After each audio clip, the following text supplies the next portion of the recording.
Okay, కష్టపడుతున్నారు. దీనికి కొంచెం టైం పడుతుంది. అలాగే మా వేటగాళ్ళు వేటాడుతూనే ఉన్నారు, పోరాడుతున్నారు. అలాగే అది పీత గెలుస్తుందా రాహుల్ గెలుస్తాడా అన్నది మనం ఈ వీడియోలో చూస్తూనే ఉందాం. ఈ వీడియో మాత్రం స్కిప్ చేయకండి. ఇలాంటి మరిన్ని వీడియోలు కావాలంటే మా ఛానల్ని సబ్స్క్రైబ్ చేసి మాకు సపోర్ట్ చేయండి, ఫాలో అవ్వండి. ప్రతి వీడియో మీకు మేము పెట్టిన నోటిఫికేషన్గా వస్తుంది. ఓకే ఫ్రెండ్స్, ఇదిగో చూసారా, ఇద్దరు కలిసి కష్టపడుతున్నారు. ఓ బామర్ది గాళ్ళు ఇద్దరు కూడా గట్టిగానే పోరాడుతున్నారు. గెలుస్తారో లేదో తెలియదు, కానీ ఇప్పుడు గెలిచే అవకాశం ఉంది. ఇప్పుడు లాగే అవకాశం ఉంది. లాగుతున్నాడు రావట్లేదు. అలాగే రాహుల్ అది ఇప్పుడైతే శేఖర్ కూడా సహాయం చేస్తున్నాడు. దీన్ని అయితే ఎంత గట్టిగా లాగుతున్నారో తెలియట్లేదు, కానీ రావట్లేదు. కానీ ఆడియన్స్ మాత్రం చూస్తూనే ఉన్నారు. ఇక చేసేది ఏం లేదు. కిరణ్ గారు చూస్తున్నాడు, ఏం లేదు, సెంచర్ కొడతారా హాఫ్ సెంచర్ కొడతారా అని ఈ ఆడియన్స్ మాత్రం చూస్తూనే ఉన్నారు.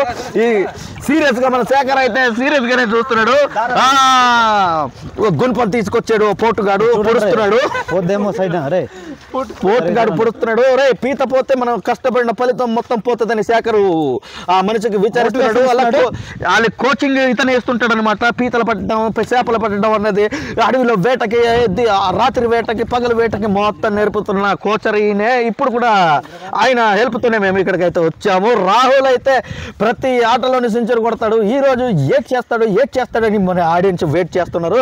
అలాగే ఇప్పుడు వచ్చింది, పట్టాడు, సాధించాడు.